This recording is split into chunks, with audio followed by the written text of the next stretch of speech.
So ఇప్పుడు అందరూ consumption తగ్గింది ఇండియాలో, అర్బన్ కన్జంప్షన్ తగ్గింది, రూరల్ కన్జంప్షన్ తగ్గింది అని చెప్తా ఉన్నారు కదండి.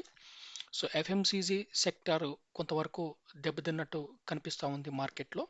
సో ఇలాంటప్పుడే మనం ఏం చేయాలంటే మంచి పొటెన్షియల్ ఉన్న ఆపర్చునిటీస్ని, ఐ మీన్ పొటెన్షియల్ ఉన్న కంపెనీస్ని మనం ఐడెంటిఫై చేసుకోగలగాలన్నమాట. సో ఫస్ట్ మీరైతే ఆ, ఈ ఛానల్ మీద లైక్ చేసి, ఐ మీన్ ఈ ఛానల్ని సబ్స్క్రైబ్ చేసి కమెంట్ చేయండి. నేను ఫర్దర్ డీటెయిల్స్ చెప్పబోతున్నాను అనమాట. సో ఇక్కడ వచ్చేసి ఆ, ఎంత ఎఫ్ఎంసీజీ సెక్టర్ బాగలేకపోయినా సరే, ఫుడ్ ఫుడ్ అనేది ఎవరు తగ్గించుకోరు కదండి. అందున బిస్కెట్స్, బ్రెడ్ అండ్ బన్ అయితే కైండ్ ఆఫ్ మ్యాండేటరీ అనమాట. సో ఇవి లేకుండా ఒక స్కూల్ బాయ్ స్కూల్కి వెళ్ళే పరిస్థితి ఉండదు, ఒక మీటింగ్ జరిగే పరిస్థితి ఉండదు.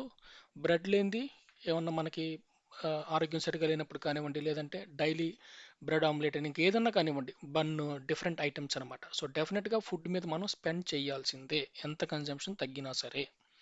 సో దాంట్లోదే ఈ మిస్టర్స్ బెక్టర్స్ అనే కంపెనీ అండి. వీళ్ళకి రెండు ప్రొడక్ట్స్ ఉన్నాయి. ఒకటి బిస్కెట్స్, రెండోది బ్రెడ్ అండ్ బన్ అనమాట. సో వీళ్ళు రెండు సెగ్మెంట్స్గా, లైక్ క్రిమికా కింద బిస్కెట్స్ మ్యానుఫ్యాక్చరింగ్ చేస్తారు, అట్లాగే ఇంగ్లీష్ ఓవెన్ కింద బ్రెడ్ అండ్ బన్ చేస్తారనమాట. సో వీళ్ళు చాలా సింపుల్గా స్ట్రాటజిక్గా వెళ్తున్నారండి వీళ్ళు. బిస్కెట్స్ని premium biscuit, mid premium biscuit అని డివైడ్ చేశారనమాట. సో దాన్ని క్రిమికా కింద సెల్ చేస్తున్నారు. అట్లాగే ఇంగ్లీష్ ఓవెన్ అనే దాని కింద బ్రెడ్ని సెల్ చేస్తున్నారు. వీళ్ళు క్విక్ కామర్స్ను కూడా వాడుకుంటున్నారనమాట. అంటే వీళ్ళకి డిస్ట్రిబ్యూషన్ ఛానల్స్ మల్టిపుల్ ఉన్నాయి. ఒకటి, వీళ్ళు ఓన్గా తయారు చేసి ఓన్గా అమ్మటము, ఐ మీన్ డైరెక్ట్ సెల్లింగ్ అంటారు కదా, అట్లాగా. రెండవది, వీళ్ళు మళ్ళీ సబ్ కస్టమర్స్ అంటే వీళ్ళకి కేఎఫ్సి, మెక్డొనాల్డ్, వీళ్ళు కూడా వీళ్ళ దగ్గర నుంచి బన్స్ లాంటివి తీసుకుంటారనమాట. కొంత bread related items, bun related baking items మెక్డొనాల్డ్కి ఈ బెక్టర్ ఫుడ్స్ అనే కంపెనీయే సప్లై చేస్తుంది అనమాట. అంటే వీళ్ళకి డెఫినెట్గా ఒక పొటెన్షియాలిటీ అయితే ఉంది వీళ్ళకి. సో ఈ కంపెనీ పర్ఫార్మెన్స్ కనుక మీరు చూసినట్లయితే, బేసిక్గా వీళ్ళు 70 కంట్రీస్కి వీళ్ళు సేల్స్ చేస్తున్నారండి. Data, I mean to say, biscuits కానీ బ్రెడ్ కానీ ఎక్స్పోర్ట్స్లో భాగంగా 70 కంట్రీస్ని వీళ్ళు కవర్ చేస్తున్నారనమాట. సో వీళ్ళ యూనిక్ సెల్లింగ్ పాయింట్ ఏంది అని అంటే, వాళ్ళు ఏం చెప్తున్నారంటే స్టైల్, ప్యాకేజ్ స్టైలింగ్, రెండోది క్వాంటిటీ అని చెప్తున్నారండి. అంటే మీరు ఇప్పుడు ఒక బ్రాండెడ్ కంపెనీలోకి వెళ్ళి వాడు ఆ ప్యాకెట్లో సో 10 బిస్కెట్స్ ఇచ్చారనుకోండి, వీళ్ళు 15 బిస్కెట్స్ ఇచ్చారనుకోండి, ప్యాకింగ్ యాంబియన్స్ బాగుంటే దానికి ఆటోమేటిక్గా అట్రాక్ట్ అయిపోయి, ప్లస్ క్వాంటిటీ కూడా ఉంది కాబట్టి ఇట్లాంటి వాటి వైపు మొగ్గు చూపే అవకాశం ఉందన్నమాట. సో ఎప్పటికప్పుడు కొత్త ఫుడ్ని టేస్ట్ చేద్దామని అందరికీ ఉంటుంది కదండి. సో ఆబ్వియస్గా వీళ్ళు నార్త్ గుర్గాంలో స్టార్ట్ చేసినా సరే, Rajasthan based, sorry Punjab based, north ఇండియాలో స్టార్ట్ చేసినా సరే, స్లోగా వీళ్ళు pan India, across the India expansion కూడా చేస్తున్నారండి. అలాంగ్ విత్ ఇప్పుడున్న ఎక్స్పోర్ట్స్తో సహా. వీళ్ళ ఐడెంటిఫికేషన్ ఏంటంటే మార్కెట్లో ఈ రోజు ఈ biscuits, bread and bun market 62 billions ఉంటే, 29, ఐ మీన్ నెక్స్ట్ వచ్చే ఇంకొక 4-5 ఇయర్స్లో అండి, 2030కి అనుకోండి అప్రాక్స్గా, అది 103 బిలియన్ల బిజినెస్ అయింది అనేది వీళ్ళ ఎక్స్పెక్టేషన్ ఉందన్నమాట. ఆల్రెడీ వీళ్ళు ఈచ్ సెగ్మెంట్ వైజ్ ఇది ఎంత కవర్ చేయబోతుంది అనేది ముందుగానే అనాలిసిస్ చేశారండి. సో ఇందాక చెప్పాను కదా, వీళ్ళ గ్రోత్ డ్రైవర్స్ ఏంటంటే premium quality biscuits, larger pack size, simple. So వీళ్ళు ఆటోమేటిక్గా ప్యాకేజ్ బాగుండి అట్రాక్టివ్గా ఉండి క్వాంటిటీ కనుక ఎక్కువ ఇచ్చారనుకోండి, ఆబ్వియస్గా కస్టమర్స్ కూడా ముందుకి, ఐ మీన్ రావడానికి అవకాశం ఉంటుంది అనమాట.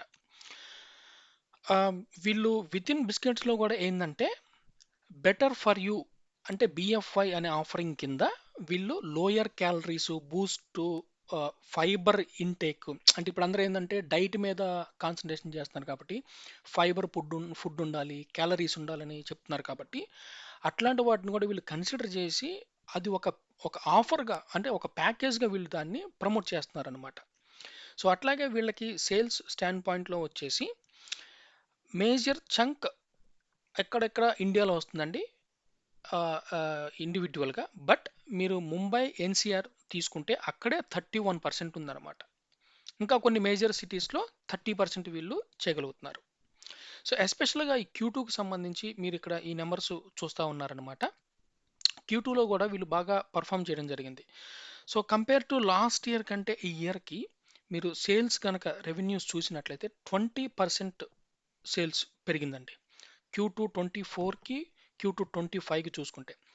ఈవెన్ మీరు కంటిన్యూషన్గా చూసుకున్నా కూడా వీళ్ళు ఎప్పుడు గ్రోత్ పాత్లోనే ఉన్నారు. మినిమం 20-25% వీళ్ళు చూపిస్తున్నారు చూడండి. బిస్కెట్ సెగ్మెంట్లోనేమో 24% వీళ్ళకి రెవెన్యూస్ పెరిగినాయి అని చెప్తున్నారు. అట్లాగే బేకరీ సెగ్మెంట్లో 19% పెరిగినాయి అని చెప్తున్నారు అనమాట. వీళ్ళకి ఈవెన్ ప్రాఫిట్ మార్జిన్స్ కూడా, ఎబిటా మార్జిన్స్, ప్రాఫిట్ మార్జిన్స్ అంటారు కానీ మార్జిన్స్ కూడా బాగా మిగులుతున్నట్టు కనిపిస్తూ ఉంది ఈ డేటా చూస్తూ ఉంటే.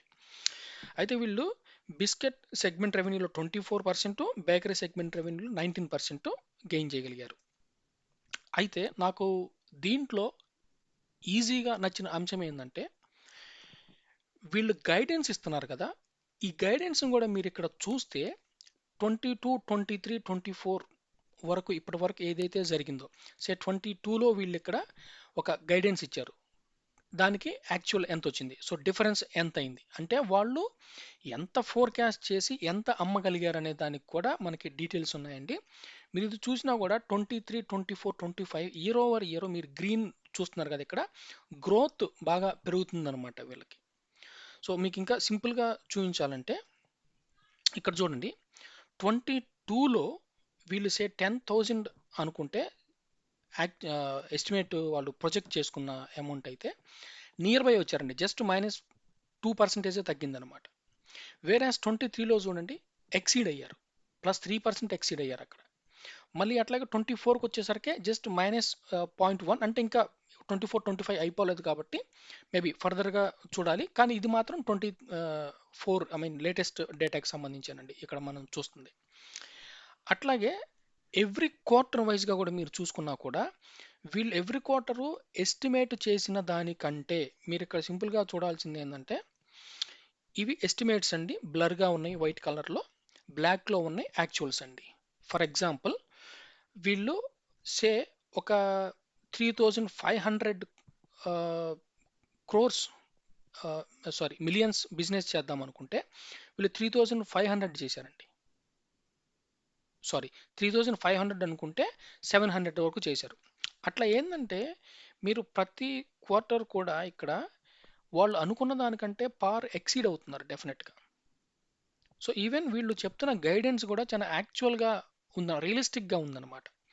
సో వీళ్ళ ప్రాఫిట్స్ కూడా అంతేనండి, ఇయర్ ఓవర్ ఇయర్ వీళ్ళు అనుకున్న దానికన్నా కూడా పెరుగుతోంది. EPS is nothing but profit కదండి ఇక్కడ. సో వీళ్ళు ఇక్కడ చూస్తే మీరు యాన్యువల్ రేట్ వచ్చేసి 28.2% గ్రోత్లో ఉన్నారండి.